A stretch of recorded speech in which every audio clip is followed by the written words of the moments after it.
Trust me when I say you need these books.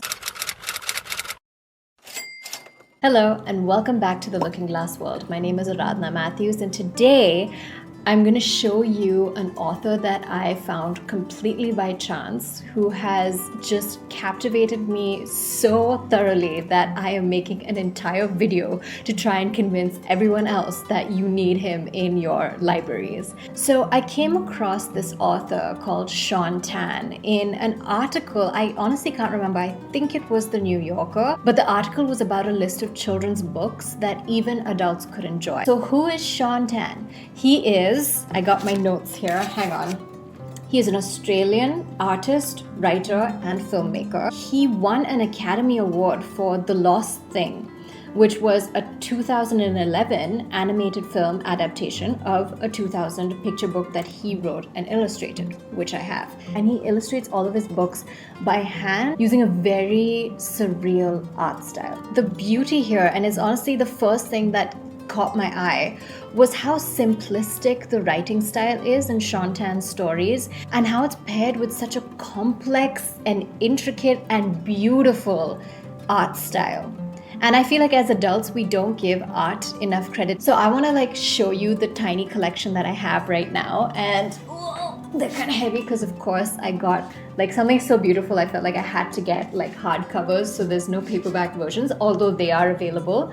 But I have these four for now. So the first one is called Tales from Outer Suburbia, and this is the most verbose of the collection that I have, and even then they are very, very, very short stories. You can see one entire page is illustration here, and they're all about different perspectives on the suburban life from different voices, and it's such interesting stories. So to give you an example, so the story is about a neighborhood where every house is equipped with ballistic missiles, because the world descended into a state of chaos where every nation was we must arm ourselves, and it was an arms race to another level. And the thing is, they've been sitting here and not been used for so long that the residents of this neighborhood have turned these into different things. So they only are missiles now in appearance, but inside they've been used for so many different creative, fun little things. But the point of the story is to showcase a more real side of humanity. At the end of the day, this is what real humans might do in a situation like this. So it's not all war and violence, but we're able to turn this into something that is so human and beautiful at the same time. The next one is called CICADA. This is about sort of the life of a corporate employee, but this character is a cicada, but he works in an office full of humans.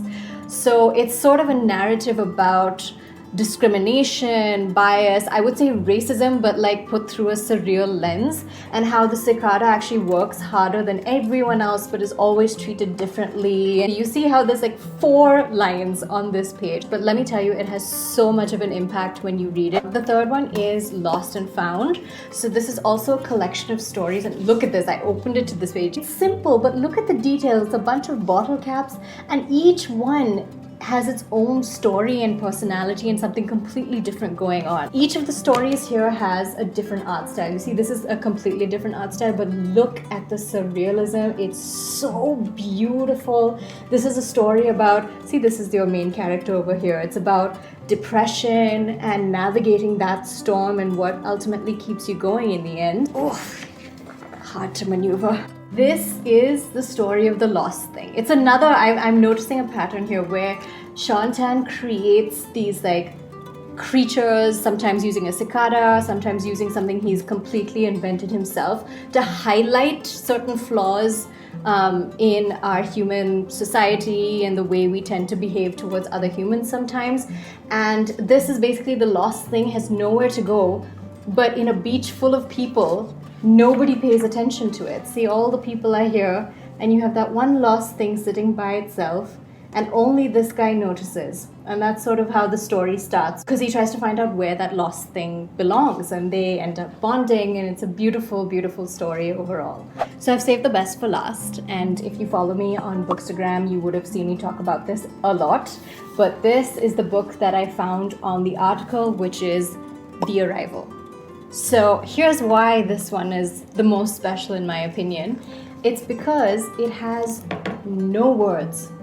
There's not a single word in the entire book, and yet every single one of you will understand the story, I can promise. It's a story about the immigrant experience, but of course with a touch of the surreal. I mean, look at that. Isn't it beautiful? Look at these illustrations and how like humans in a strange land, and they're completely uprooted, and all these strange creatures are there, but at the end of the day there's still a way to find connections and make friends, and how important that is. So that is my collection for now, and I definitely plan to add a lot more in the future. So if that didn't already convince you, here are sort of my bullet points on why everybody should add this to their home library. Number one being the fact that these stories are extremely simple in the way that they are told. So it doesn't matter if you read a lot or don't read at all, you don't have the attention to read like a big book or the time. Everyone can enjoy these stories. Then reason number two would be the art style. I personally love the surreal, so maybe it's not for everyone, but even if you want someone who gravitated towards the surreal, Sean Tan has a way of depicting so much emotion through the art. If you see like how he depicts the darker moments in a story versus the lighter, more heartwarming moments in a story, it's very distinct, even visually, in the colors, in the textures. It's very, very well done. It's so beautiful. And the more you stare at this art, the more you see. So I could go on for hours, but I'm going to stop there. Point number two. And the final reason number three, is that these stories are so short. In the same time that you could watch one episode of whatever show you're watching, you could read one of these stories. It requires very little effort, and it's truly a wonderful experience to read these books. But that's it. Honestly, I just wanted to shed some light on these books, and I don't have that many followers right now, but all 100 of us can get together and like give these books the attention that they need. But other than that, make sure you like, comment, and subscribe. If you want to read more short, interesting, informative articles, you can head to my website at aradhanamatthews.com, or you can join our community on Instagram at The Looking Glass World. I'm also on Threads now, so if you want, you can join me there as well. All the links are in the description. Thank you so much for watching. I'll see you next time.